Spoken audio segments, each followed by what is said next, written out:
So I thought I'd share an interesting story about the time I went skydiving with a bunch of my friends, and my main chute and reserve didn't work properly. Main didn't open, reserve didn't want to open. And at the end of this, I'll explain a few things that I learned from this whole situation. So there were about six of us. I was commercial diving at the time, and I convinced my friends we needed to go skydiving because I was always pushing the limits, see how far I could go. So we ended up in Abbotsford one day. It was pretty mucky, a lot of rain. It had stopped, so we had a good day to do that. And I went through the ground school jump course. I can't remember, it was 2-3 hours maybe long. It's fairly long, quite intense. And learned all the protocol, the different safety things to do, the procedures we'd go through. This was in the time before tandem jumps were available. You're on a static line, so a big line connected to your chute, tied into the plane. When you jumped out, it would open up the chute for you, and you still had to go through the procedures of doing everything properly. So we got in the plane, got up, circled the field where we're going to jump. I think it was 3,200 feet, so it's not super high. Seems like a lot, but when you're up there, it's not too much. So I was the last one out. My friends went out one at a time. And so what they do is they get you close to the door, and when they're training you, they explain the proper procedure to hold onto the wing strut, put a foot on the wheel, and when the jump master is ready for you to jump, he slaps you on the back of the leg, and you do your arch. Good position, good posture. And my friends all did that. It was all good. We did another circuit to come around. I was the last one to go on that one. And I remember looking down, big muddy field down below, get in position, ready for the arch. And you'd think that you would hesitate when he smacked you on the leg. It was like an electric shock. And just bam, let go, get into your arch position, fall really quickly, and then you do a canopy check, your arch. You look up above, check the canopy is all open, nice and complete. All the riser lines or everything is looking good, and you're good to go. So I went through that procedure. I marched back. I had background gymnastics, so I was really good at all that kind of stuff. Perfect arch, perfect everything. And I look up and all I see is tangled lines. My chute looked like a garbage bag fluttering around in the wind, and definitely didn't open properly. And while I'm thinking, okay, what should I do? Should I just hope that it's going to open? Should I try to untangle it, get all the lines, and see if I can tough it out? And it's just going to get better, maybe. And while I'm going through this process, automatically I was going up to the covers where the release lines, hoops are, snapped the covers off, put my fingers in the two wire loops, and bam, snapped it off. So my main chute came off. Then I started falling backwards. So I'm going backwards down. Good position still. Bring my hands in to grab my reserve handle because they used to be down on your stomach or lower part of your body. Grab the handle, reef it out, good position again. And it didn't come out. It's got a big spring in there. It's supposed to shoot the reserve out and catch the wind, and it's good to go. You're going to open. So that didn't work. So I started to carefully pull the chute material out so it's not getting tangled up. And I got quite a bit out, and bam! Just like that, like a shotgun, the thing opened, snapped, and I was just getting whipped side to side, like really violently, like really bad. So I'm thinking, okay, I need to stop that, because that's not good. So I grabbed a bunch of the lines together, and every time I did a swing down this way, I'd pull the lines down to dump some air out of the chute, to slow myself down. But every time I did that, it partially collapsed the chute, and then I let go and bam, it opened again. So I did that about 6 times, and it did slow me down from oscillating too much.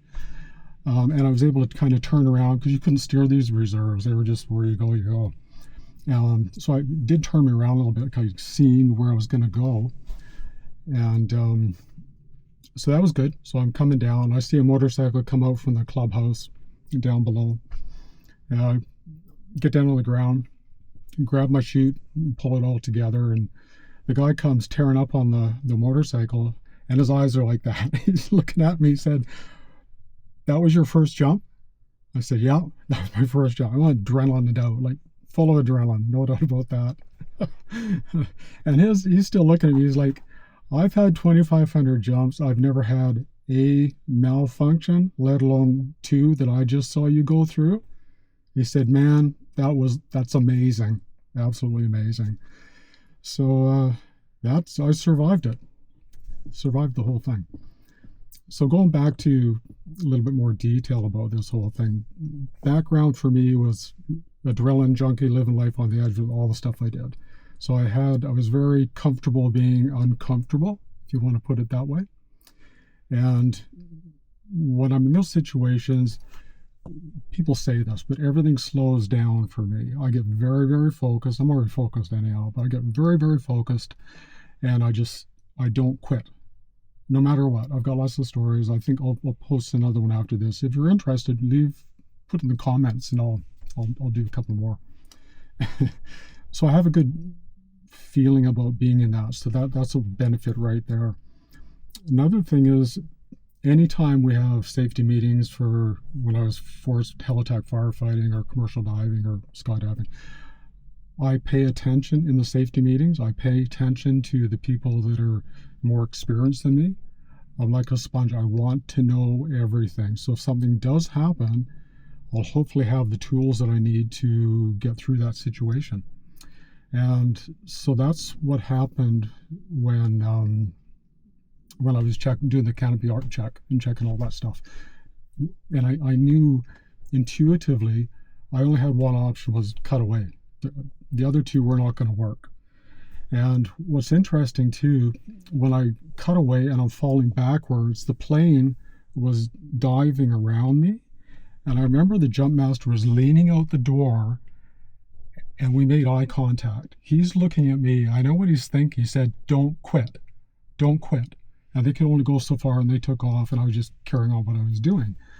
And when I'm coming down also, when I got the reserve working, the main chute just came floating by. And I was like, yeah, there it goes.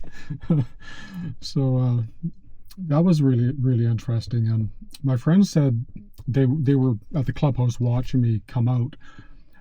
And they said it was the most amazing thing. They said they saw me jump out of the plane, and my parachute came off. And they thought, he's dead. It happened so quickly between the time that I was checking canopy to cutting away. They said there was no hesitation that we saw. You just jumped out, the chute came off, we saw you falling. We saw stuff around you, like the reserve not opening. And then all of a sudden, bam, we saw you getting whipped around like crazy, and we saw you doing something. And it freaked them out completely. Like, we had a little conversation about the whole situation, and jump master, whatever we talked about it. So it was the chute was not packed properly. Lines were tangled up. They were not laid out precisely like they're supposed to be in a packing a chute. So somebody made a mistake, and I was paying the price for that.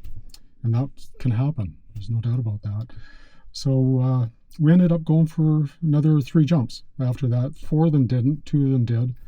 And I carried on. I did quite a few more jumps after that over the years. And the way I looked at it after this happened, the next ones couldn't be any worse than this. So I pretty had the worst of the worst right away. Got out of my system. And it was so cool because the second jump I did, I was just like, yeah! I was so excited. Everything worked. It was all working. And it was so different from the first time. What was really interesting too, you know what gravity is, but until you jump out of a plane, and particularly when things aren't working like that, it was like these huge hands just went wham and pulled me down. Oh, and what was interesting too, when I was doing all the work to survive, I felt like I was that far off the ground. I felt like any second, the field was all muddy. in my mind, I had a picture of me just like stuck in the mud about 2 feet on my back, and it didn't happen. But I was waiting. Any second, I figured, okay, you're going to hit. You're going to hit. Just don't stop. Get it going. Get it going. So, yeah, that was the story of my skydives. So if you want to hear some more interesting stories, just let me know down below, and I'll post some slides up top for some more. So thanks for being here. Have a great day. Bye now.